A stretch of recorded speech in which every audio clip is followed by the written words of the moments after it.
TV Sévrémène devient un plateau de cinéma, un court instant, avec le tournage d'une séquence du film L'Errance, un film des jeunes d'Animage du foyer de Gétigné.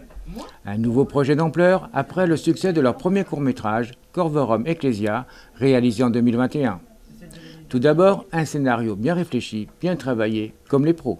Pour résumer, c'est un adolescent qui déménage dans une ville qu'il ne connaît pas, suite à des événements qui se sont passés précédemment dans sa vie.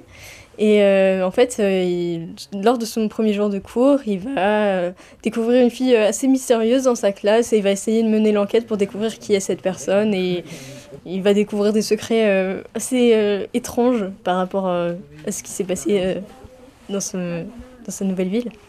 Aujourd'hui, c'est la première fois, premier tournage en tant que réalisatrice. Comment ça s'est passé ? C'était pas mal. L'installation a pris du temps, mais après le tournage s'est passé rapidement et j'espère que ça va être aussi facile pour les prochains tournages, ce qui serait mieux. Alors, quels sont les avantages d'être réalisatrice ? C'est amusant en fait d'être un peu de diriger tout ça, même si il y a un peu un côté si c'est raté c'est ma faute, mais en même temps c'est assez stimulant et tout d'être sur un plateau et d'être un peu la personne qui maîtrise le truc. Chacun son rôle, qu'ils ont choisi eux-mêmes, comme la camérawoman, avec des raisons propres. Parce que lors des films que j'ai déjà faits, j'ai beaucoup apprécié d'être plutôt derrière la caméra parce que je suis pas forcément à l'aise devant. Et j'aime beaucoup la façon dont on voit les choses à travers la caméra en fait. Quelles sont les aptitudes pour être bon ou bonne camérawoman ? Il faut vraiment voir dans le détail s'il y a un problème, on peut du coup en informer le réalisateur pour voir comment il peut se résoudre. Il faut vraiment être dans le détail, voir si la caméra n'est pas trop haute, etc. S'il y a une ombre, s'il n'y a pas assez de lumière, etc. Bien sûr, chapeauté par un adulte. Bilan tout d'abord concernant Corvorum Ecclesia. Chouette bilan en fait, un groupe de jeunes, une douzaine de jeunes qui ont suivi le projet du début à la fin pendant plus d'1 an et demi.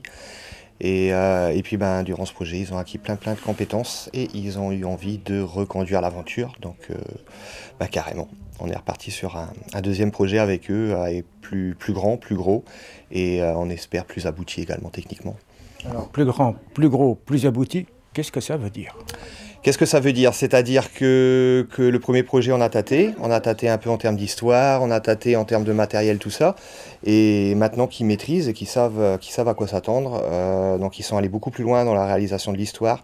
Ils ont mis presque 6 mois à l'écrire, à la mettre en script. Techniquement, on a acheté du matériel supplémentaire en termes de son, en termes d'image. Et puis également, ils ont un objectif de faire la composition musicale à travers des jeunes musiciens qui vont participer au projet.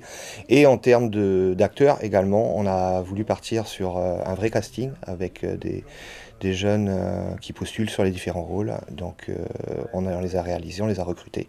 Donc les jeunes ont tout géré de A à Z. Donc tout entièrement des jeunes, un petit peu aidé par les adultes quand même ? Donc moi, mon rôle, oui, c'est de coordonner ce projet en fait, et puis de mesurer les jeunes s'ils ont les compétences pour pouvoir gérer ces choses-là. Ils apprennent, donc moi je les mets en relation avec des adultes professionnels, bénévoles, qui les forment, et après ils sont autonomes sur ces différents corps de métier. Une fois terminé, le film sera diffusé au cinéma Le Connétable de Clisson, avec DVD à l'appui bien entendu.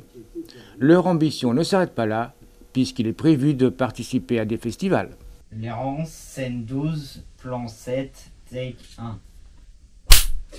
Bonjour et bienvenue sur notre antenne. L'actualité de ce jour est bien évidemment le drame qui s'est passé au sein de notre petite ville de Clisson, celui d'une jeune fille qui s'est noyée dans la Sèvre au cours du week-end dernier.